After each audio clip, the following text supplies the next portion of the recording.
Posted May 26, 2018, 16 hours 26 minutes and 59 seconds. Senior Liberals have failed in their attempt to persuade the party to contest the federal seat of Perth in the upcoming by-election, with the party instead turning its attention towards campaigning in the winnable state seat of Darling Range.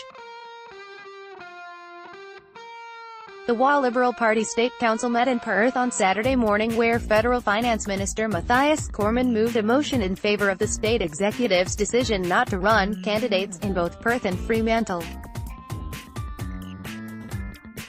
While Liberal Party State President Norman Moore said a secret ballot resulted in overwhelming support, the bottom line is Senator Cormann moved what I thought was a very sensible motion, that we support state executive's decision and that we concentrate our attention on Darling Range, which is a seat we can win, Mr. Moore said.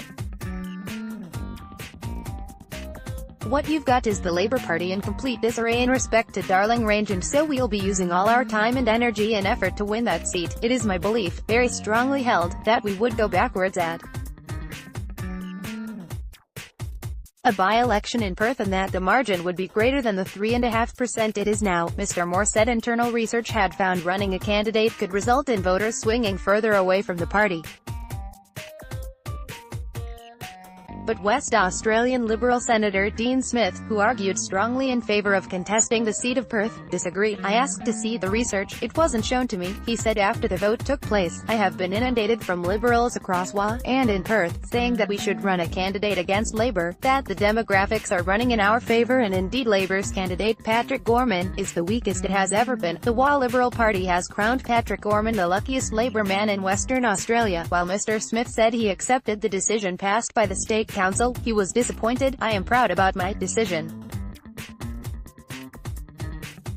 to stand up and be very, very clear that Perth people deserve to have a Liberal Party candidate, he said. On this occasion I didn't win the argument, the proof will be in the pudding, when the history of these things is talked about in the future. Earlier in the week he wrote an open letter to State Council, signed by a host of Liberal Party luminaries including former MPs Michael Sutherland, Bill Hassel and Eleni Evangel. Not running a candidate will diminish the Liberal Party primary vote in the federal electorate of Perth and in the Senate at the next federal election expected later this year or early in 2019, the letter stated.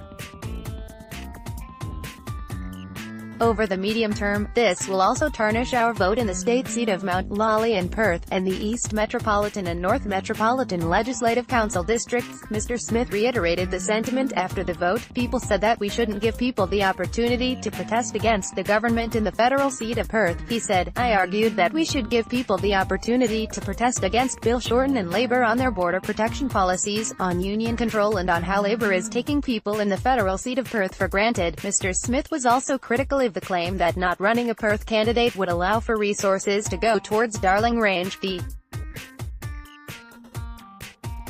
Darling Range election is 4 weeks before the federal by-elections. You can walk and chew gum at the same time, he said. We could have done both. After the vote, Mr. Sutherland said his position on the matter had not changed. I think we should be up there, he said. Unfortunately a decision was taken and I don't think there's any other comment that I could make other than to my supporters to say that I took a certain position. He also revealed he had considered running as a candidate. A lot of people had asked me to run but I hadn't made up my mind yet, and in the circumstances I won't be running anyway. Topics: Government and politics. Federal elections, Perth 6000.